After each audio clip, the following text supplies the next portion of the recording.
Warning lights filled my cockpit before I even understood why. My name is Kalis Vorn, and I have flown scout missions for the Kryn Ascendancy for 11 cycles, and never once had my ship's warning system triggered like this within the first 3 seconds of arriving in a new system. My hands moved on instinct, cutting engine flare, dropping our signature, even before my mind caught up with what my eyes were seeing on the display in front of me. There, hanging in the dark like a wall of silent stone, was a fleet, not a patrol, not a trade convoy, a fleet, vast and still, arranged in a pattern too perfect to be anything but deliberate. My sensors struggled to give me a count, the numbers climbing past what I expected for a species we had labeled, only weeks earlier, as primitive.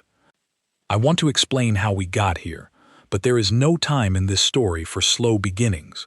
I will tell you as it happened, moment by moment, because every second mattered, and because what unfolded that day changed how my people look at the stars. We had been sent to observe a quiet system near a plain yellow star, one flagged only because of old radio noise leaking out from a small blue world. Command called it low priority. They told us the species living there had barely reached the edge of their own solar system.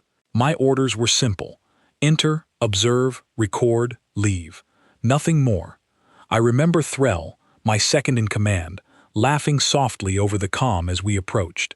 He said we would be home before the next cycle, that this was the easiest assignment either of us had drawn in months. I laughed with him. I should not have. The moment we crossed into sensor range, that laughter died in my throat. The fleet appeared on my display all at once, as if it had been waiting exactly where we would find it. No slow build-in signal strength, no gradual reveal the way distant fleets normally show themselves. One moment there was empty space. The next, there were hundreds of vessels arranged in flawless formation, silent and unmoving, like they had been carved from the dark itself. I called for full stop. My pilot, a steady young officer named Cyril, cut thrust so fast the whole ship groaned under the strain. We drifted, engines cold, sensors passive, trying to make sense of what we were looking at. "That is not possible," Threll said, his voice tight. "Command said there was no organized fleet in this sector." I did not answer him right away. I was too busy staring at the shapes on my screen, trying to force them into a pattern I recognized. Every known species has a signature to their ships, a certain curve, a certain spacing between weapon systems, a certain way their hulls catch light. This fleet had none of that.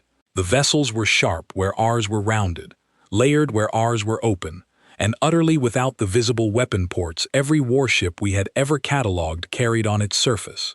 "Run identification," I ordered. Cyril's hands moved fast across her console. Running now, cross-referencing against the full Ascendancy database. The wait felt endless, though it could not have been more than a few seconds. When the result came back, it gave us nothing. No match. Unknown origin. Unknown class. Unknown intent. I felt something cold settle in my chest, a feeling I had not experienced since my first mission, back when everything about deep space still felt dangerous instead of routine. 11 cycles of scouting had made me confident, maybe too confident. That confidence cracked in an instant. "Could it be a graveyard fleet?" Threll asked, trying to sound calm. "Old ships, abandoned, left drifting?" I wanted to believe him. I really did. But graveyard fleets do not hold formation. They drift apart over time, pulled by gravity and momentum, until they scatter across a system. This fleet held its shape with a precision that spoke of purpose, of intelligence, of something watching. "Do not assume," I said, more to myself than to him. "Not yet." I ordered a passive scan only, nothing that would send out a signal of our own. I did not want to announce our presence if there was any chance we had not already been noticed. It was a foolish hope, and I knew it even as I gave the order. But hope is often the last thing a scout has when the unexpected appears in front of them. The scan crawled across the fleet slowly, gathering fragments of data. Whole composition unlike anything in our records. Energy readings low, almost dormant, as if the ships were sleeping rather than active. No engine burn, no weapon charge, No visible crew movement on any optical feed we could manage at this range. That last detail bothered me the most. A fleet that large should show some sign of life, some flicker of activity somewhere across hundreds of vessels. Instead, there was nothing, just stillness, complete and unnatural, the kind of stillness that makes every instinct in your body scream that something is wrong, even when you cannot explain why. "Send a request to command," I told Threll. "Full report, fleet contact, unknown origin, request immediate guidance." He nodded and began transmitting. I watched the timer on my display count the seconds since our message left the ship. Normally, a priority report like this would receive at least an automated acknowledgement within moments, a simple confirmation that our signal had been received and logged. This time, there was nothing. The seconds stretched into what felt like minutes, though the clock told me otherwise. "Anything?" I asked. "Nothing," Threll said. "Not even a relay confirmation." That silence unsettled me more than the fleet itself. Our communication network had never failed like this before. Not in my experience. Not in anyone's experience that I had heard of. Ascendancy relays were built to be reliable across vast distances, redundant and layered, so that no single failure could cut off a scout ship from its command structure. And yet here we were, cut off, staring at a fleet that should not exist, unable to reach anyone who might tell us what to do next. I made a decision then that I have replayed in my mind many times since. I ordered Sorel to hold position and maintain silence. No active scans, no attempts at communication with the fleet itself. I wanted more information before we did anything that might provoke a reaction from ships that size. But even as I gave that order, I noticed something on my display that made my breath catch. One of the vessels near the edge of the formation had shifted, just slightly, just enough for our sensors to register the change. It was not much. A few degrees of rotation, nothing more, but it told me something important. They were not asleep. They were not abandoned.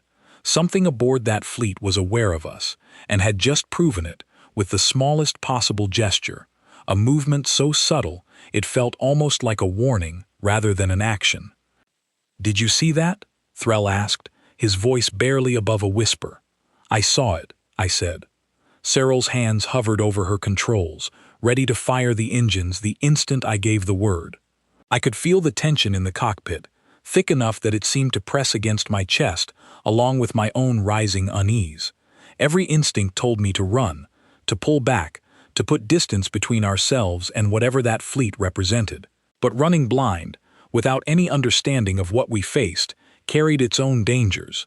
A sudden burn of engines might draw far more attention than our current silence. I chose to wait, just a little longer, hoping for some sign, some clue, anything that would help me understand what we were truly looking at. That patience is what saved us, though I did not know it yet. The next few moments passed in near total silence, broken only by the soft hum of our own systems and the occasional quiet exchange between Cyril and Threll as they monitored the fleet for any further movement. My eyes stayed fixed on the display, watching for the smallest change, the tiniest flicker that might tell me what was coming. I thought about the reports I had read before this mission, the ones describing the species on that small blue world as primitive, barely capable of leaving their own solar system, no real threat to anyone. I thought about how easily Command had dismissed this sector, how confident everyone back home had been that nothing here deserved serious attention. Looking at that fleet, I understood, with a growing sense of dread, that someone back home had made a terrible mistake. I did not know yet how deep that mistake went. I did not know that this fleet had likely tracked our approach long before our own sensors even registered their presence. I did not know that the silence from our communication relays was not a simple malfunction, but the first sign of something far more calculated. All I knew, in that moment, drifting silently at the edge of an unknown fleet, was that everything I believed about this mission, about this species, about the balance of power among the stars, was about to be proven wrong. And somewhere out there, in ships that showed no visible weapons and no visible crew, something was watching us back, patient and unhurried, waiting for the right moment to show us exactly what we had stumbled into. I gripped the edge of my console and forced myself to breathe steadily, though every part of me wanted to shout the order to retreat. Instead, I waited, because a good scout knows that the most dangerous mistake you can make is to act before you understand what you are truly facing.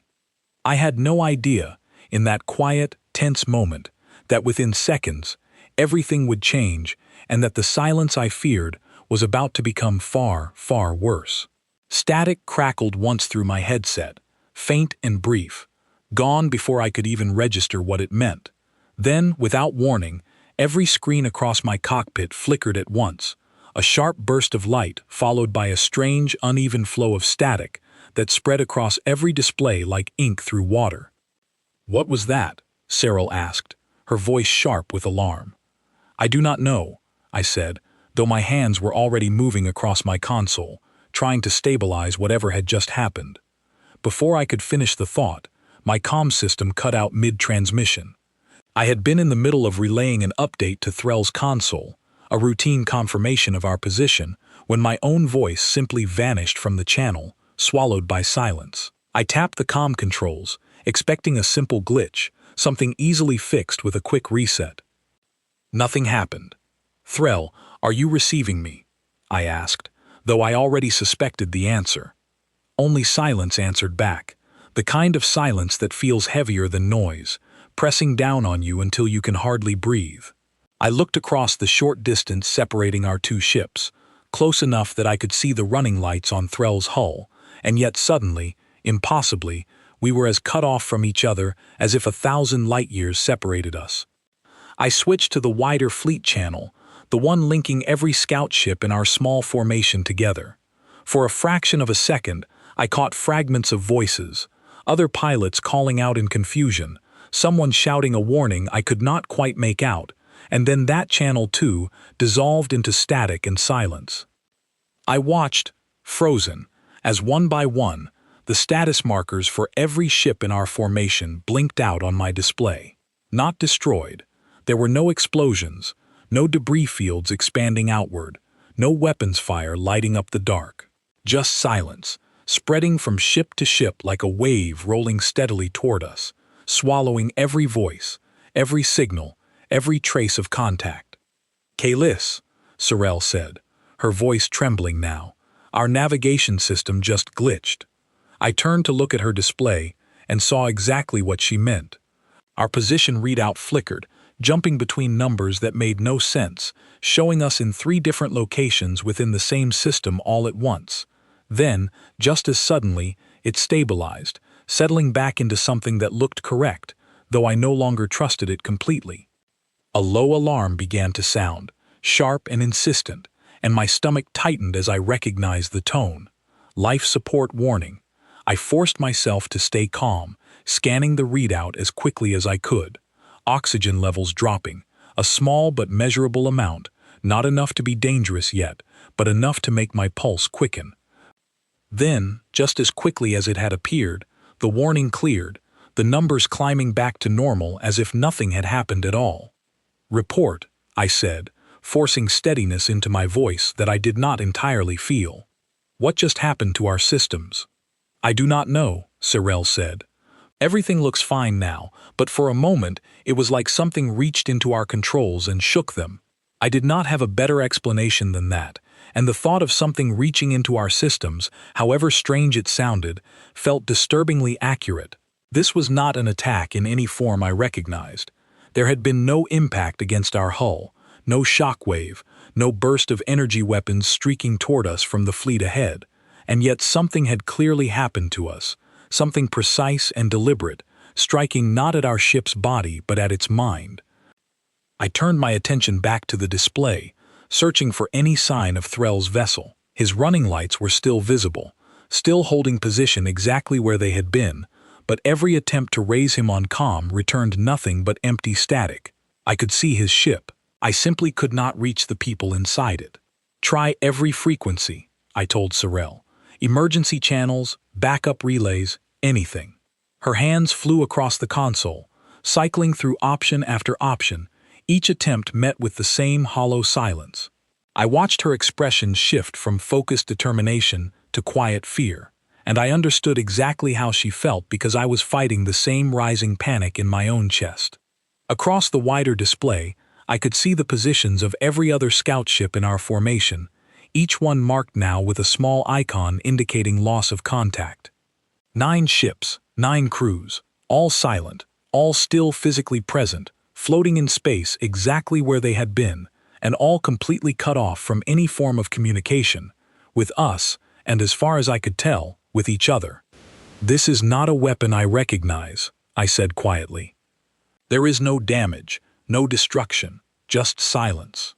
"Maybe it is some kind of communication jamming," Cyril offered, though her voice lacked conviction. "A field effect, something that blocks our signals without touching the ships themselves." It was possible. I wanted it to be true, because a jamming field, however advanced, was at least something I understood, a tool designed to disrupt without harming, temporary and reversible once the source was removed or the ships moved beyond its range. But something about the way it had happened, the flicker in our own systems, the momentary confusion in navigation, the brief spike in life support alarms, told me this was not simple jamming. This felt personal, almost surgical, like something had gently, deliberately reached into our ship and tested exactly how far it could go before pulling back. I forced myself to think clearly, pushing aside the fear clawing at the edges of my thoughts. Panic would not help me now. I needed information, and the only source of information left to me was my own ship, still functioning, still under my control, however uncertain that control now felt. "Run a full diagnostic," I told Cyril. "Every system, top to bottom. I want to know exactly what happened and whether it is still happening." She nodded and began working, her fingers steady, despite the tension visible in her shoulders. I turned my attention to the fleet ahead of us, still holding its perfect formation, still giving no outward sign of activity beyond that single, subtle shift in position we had noticed earlier. I studied the shapes of those vessels again, searching for anything I might have missed the first time. No visible weapon systems, no engine flare, no sign of launched craft or deployed drones that might explain the disruption spreading through our formation. If they were responsible for what had just happened to us, and I could not imagine any other explanation, then whatever tool they had used was invisible to every sensor at my disposal. That thought terrified me more than any weapon could have. A weapon you can see, you can potentially avoid. A weapon you cannot detect, cannot track, cannot even identify as a weapon in the first place, leaves you with no way to defend yourself at all. "Diagnostic complete," Cyril said after a tense stretch of silence. "Everything reads normal now. Whatever happened, it is not currently affecting our systems." "Currently," I repeated, unable to keep a grim edge from my voice. I looked toward Threll's ship one more time, its lights steady, its position unchanged, and yet utterly silent, utterly unreachable. I thought about the crew inside, wondering if they were experiencing the same confusion we had just gone through, wondering if they were safe, wondering if safe was even still a word that applied to any of us in this moment. I opened every channel I had access to, one final attempt, calling out into the static, identifying myself, requesting any response from anyone, anywhere, willing to hear even the smallest fragment of a reply.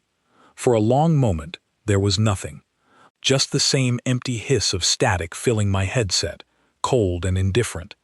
Then, faintly, almost lost beneath the noise, I heard something. A voice, distorted and broken by interference, but unmistakably present, cutting through the silence that had swallowed everything else. I could not make out the words clearly, only fragments, syllables twisted by static, but the tone struck me immediately. It was calm, impossibly, unnervingly calm, as though whoever spoke felt no fear at all about what had just happened, as though they had expected exactly this outcome from the very beginning. I leaned closer to my console, straining to catch every fragment of that voice, my heart pounding against my ribs. Whatever was happening to us, whatever had silenced an entire formation of scout ships without firing a single visible weapon, I understood now, with absolute certainty, that we were not facing a primitive species at all. We were facing something far more dangerous, something patient and precise, and that voice drifting through the static was the first real clue I had to understanding exactly what we had stumbled into. "Cyril, boost the signal," I said. "Whatever that is, I need to hear it clearly." She adjusted the receiver settings, filtering out layers of static one at a time, and slowly the voice sharpened, though it remained calm the entire time, never once rising in urgency or tension the way a voice under threat usually would. "Unidentified vessel, please hold position. No harm is intended toward your crew." I stared at the console, letting those words settle over me. No harm intended. Spoken not as a plea, not as a threat, but as a simple statement of fact, delivered with the same steady tone someone might use to describe the weather. "That is a human voice," Sorel said quietly. "It has to be. Nothing else in this region speaks that pattern." I had studied fragments of human language during training, the same brief recordings every scout reviewed before assignments near inhabited systems, mostly old broadcasts, faint signals leaking out into space long before we ever intended to make contact. I remembered thinking, back then, how strange it seemed that a species so young could already fill so much of the void with their noise. I had never expected to hear that voice speaking directly to me, calm and certain, from the center of a fleet capable of silencing 9 ships without firing a single visible weapon. "Respond," I said. "Careful wording. Peaceful intent. Request explanation." Sorel opened a channel and spoke slowly, choosing her words with obvious caution. "This is Scout Vessel of the Kryn Ascendancy. We request explanation for the disruption of our fleet communications. We seek no conflict." The pause that followed felt longer than it likely was. I watched the static shimmer across my display, waiting, my breath held tight in my chest. Then the voice returned, still calm, still unhurried. "Understood. Your fleet has not been harmed. Systems have been temporarily isolated for observation. This will be explained shortly. Please remain in position." Isolated for observation. I turned the phrase over in my mind, trying to understand exactly what it meant. Not destroyed, not damaged, isolated, as if our entire formation had simply been set gently to one side, studied, and left waiting for further instruction, the way one might separate a single object from a larger collection to examine it more closely. I thought about how quickly it had happened, how none of our own defensive systems had registered any incoming attack, no burst of energy, no physical intrusion, nothing our sensors were built to detect. And yet somehow, every ship in our formation had gone silent within the span of a few heartbeats. I began to understand, slowly and with a growing sense of unease, that whatever had happened to us was not a matter of raw strength at all. This was not a demonstration of powerful weapons or overwhelming firepower. This was something quieter, something aimed not at our hulls but at the very systems that let our ships think, communicate, and coordinate with one another. "Kalis," Sorel said softly, "I think they got inside our network somehow. Not our ship directly, but the link between our vessels, the shared communication grid we use to coordinate as a formation." I considered that for a moment, and the more I thought about it, the more sense it made. Our scout ships relied on a linked system, a shared network allowing each vessel to communicate instantly with the others, share sensor data, coordinate movements without delay. It was efficient. It was reliable. It had never once failed us in 11 cycles of missions. It had also never been tested against an intelligence capable of reaching into that network from the outside and quietly taking hold of it. I felt a cold understanding settle over me, heavier than any fear I had felt so far. We had entered this system believing we faced a species too young, too limited in technology, to pose any real threat. We had judged them based on the strength of their engines, the size of their ships, the visible signs of weapons we expected every advanced fleet to display openly.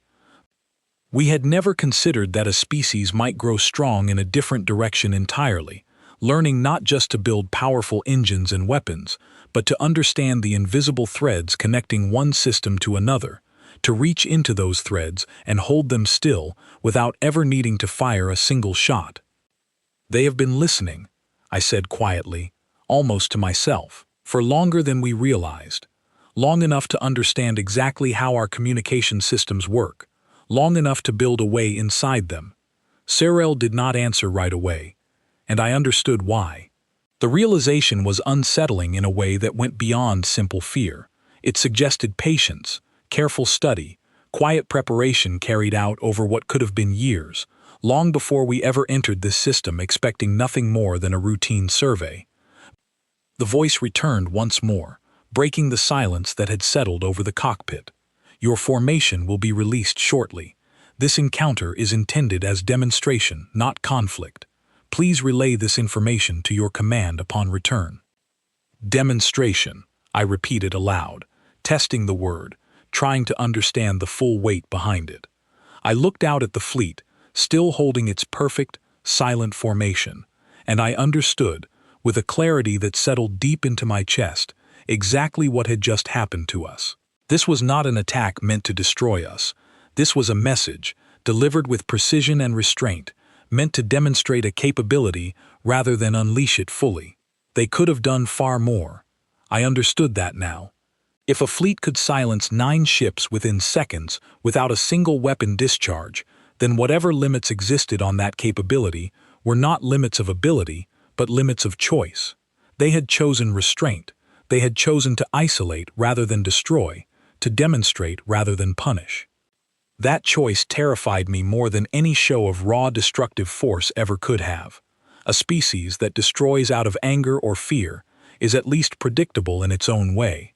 A species that holds back, deliberately, while proving beyond doubt that it could have done far worse, is something else entirely. It suggests confidence so deep it does not need to prove itself through destruction. It suggests intelligence, patience, and control, all wrapped together in a way that felt, to me, more dangerous than any weapon I had trained against. Slowly, one by one, the status markers on my display began to shift, the silent icons for each ship in our formation flickering back to active. I heard a burst of static across the wider fleet channel, followed almost immediately by Threll's voice, shaken but very much alive. "Kalis, do you copy? Systems are coming back online over here." Relief flooded through me so quickly, it nearly overwhelmed the fear that had gripped me only moments before. "I copy, Threll. Report status." "Everyone is accounted for," he said. "No injuries, no damage. Just a very strange silence for a while there." I let out a breath I had not realized I was holding, my hands trembling slightly against the console. Around me, one after another, the other scout ships in our formation confirmed the same thing. Systems restored, crews shaken but unharmed, no lasting damage beyond the fear that now sat heavily in all of us. I turned my attention back to the fleet ahead, still holding its formation, still giving no visible sign of aggression beyond the demonstration it had just delivered. I understood now that we had been allowed to leave, deliberately, carefully, in exactly the same controlled manner in which we had been silenced only moments earlier. "Set course back toward Ascendancy space," I ordered quietly. "Full report to command, the moment we are within relay range. Everything, exactly as it happened." As Sarel began preparing our departure, I kept my gaze fixed on that fleet a moment longer, memorizing its shape, its silence, its perfect, unmoving formation. I thought about the voice, calm and certain, delivering its message without a single trace of urgency, as though it already knew, without any doubt, exactly how this encounter would end. I thought about how easily we had dismissed this species as primitive, how confidently our reports had labeled them as no real threat, unworthy of serious attention. I thought about how wrong that judgment had been, and how much more we still did not understand about what we had just encountered. As our engines came online and we began pulling away from that silent fleet, I found myself unable to shake a single, persistent thought. This had not been their full strength. This had been a controlled glimpse of it, offered deliberately, as a warning rather than a threat. And somewhere out there, beyond the edge of that quiet system, an entire civilization understood something about power that we were only now beginning to grasp. Strength was not only measured in engines, weapons, and the size of a fleet. Sometimes, the deepest strength lay in restraint, in patience, and in the quiet, absolute certainty of a species that never needed to raise its voice to prove exactly what it could do. The journey back to Ascendancy space felt longer than any I had ever flown, though the distance itself was no greater than dozens of routine trips before it. I sat in my cockpit, watching the stars blur past, replaying the encounter over and over in my mind, searching for details I might have missed, for something that would make the whole experience feel less impossible than it did. Threll kept quiet for most of the trip, which was unlike him. He was usually the one filling silence with jokes or idle chatter, easing tension the way he always had since we first trained together. This time, he simply stared ahead, lost in his own thoughts, and I did not try to draw him out of it. Some things need to settle on their own before they can be spoken aloud. When we finally reached relay range, I transmitted our full report to command, every detail laid out exactly as it happened: the unexpected fleet, the failed identification scan, the sudden silence spreading across our formation, the voice, calm and certain, explaining that our systems had been isolated for observation rather than destroyed in an attack. I included everything, holding nothing back, even the parts that made our own preparation look foolish in hindsight. The response, when it finally came, was not what I expected. I had imagined disbelief, perhaps even suspicion that we had misread the situation, or exaggerated the threat out of fear. Instead, what I received was a summons, direct and urgent, requesting my presence before a full council of high-ranking officers back at Ascendancy Command. I had never stood before a council that large in my entire career. Walking into that chamber, surrounded by officers whose ranks far exceeded my own, I felt smaller than I had during the encounter itself. At least out there, facing the unknown fleet, I had something to do, systems to monitor, decisions to make. Here, all I could offer was my account, spoken aloud in front of people whose expressions ranged from disbelief to quiet, growing alarm. I told them everything, exactly as I had written in my report. I described the fleet's formation, precise and unmoving. I described the silence that swallowed our communication network without a single visible weapon being fired. I described the voice, calm and unhurried, explaining that this had been a demonstration rather than an attack. When I finished speaking, the chamber remained quiet for a long moment. One of the senior officers, an older commander whose name I recognized from countless briefings over the years, finally spoke. "You are certain there was no weapons discharge, no physical damage to any vessel?" "None," I confirmed. "Every system returned to normal function once the fleet released our formation. No injuries. No structural damage of any kind." Another officer leaned forward, her expression tight with concern. "And you believe this was intentional restraint, not a limitation of their capability?" I thought carefully before answering, choosing my words the way Sorel had chosen hers when responding to that voice across the static.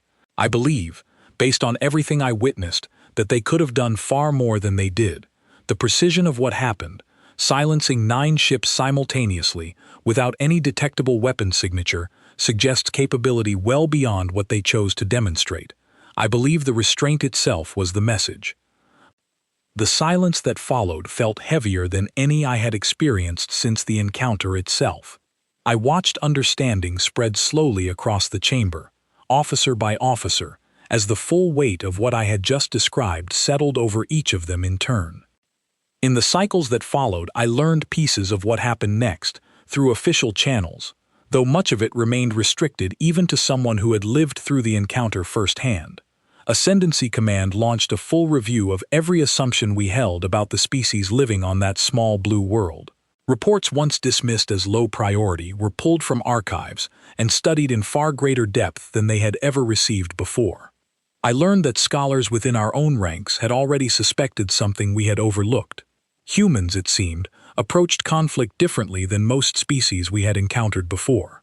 Where other civilizations focused their strength primarily on the visible tools of war, larger ships, heavier weapons, thicker armor, humans had spent considerable effort developing something far less visible but no less powerful. A deep understanding of the systems connecting one machine to another, the quiet architecture of communication and control that every advanced fleet, including our own, relied upon completely. They called it, in their own language, something scholars struggled to translate cleanly, a term that roughly meant reaching into a system uninvited, understanding its structure well enough to guide it without ever touching it directly. It was a concept my own people had barely begun to consider seriously, a form of strength built not on raw power, but on patience, study, and quiet preparation carried out long before any confrontation ever began. I found myself thinking often about how long humans must have watched us, listening to our transmissions, studying the patterns of our communication long before we ever entered that system expecting a simple, uneventful survey. I thought about how confidently we had judged their strength based only on what we could see, their ships, their weapons, their numbers, without ever considering the possibility that their true strength lay somewhere we had not thought to look. Command eventually issued new directives regarding contact with human space, directives far more cautious than anything I had seen applied to any other species during my time as a scout. Patrol patterns changed, assumptions were revised. The confident dismissal that had once labeled this system as low priority disappeared entirely from official records, replaced instead by careful, measured caution. I returned to scouting duty eventually, though something in me had changed permanently after that mission. I no longer approached unfamiliar systems with the same easy confidence I once carried.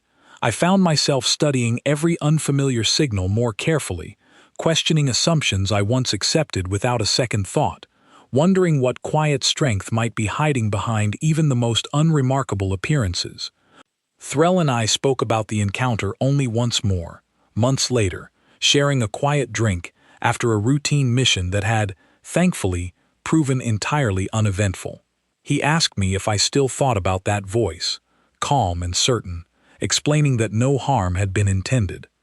I told him the truth.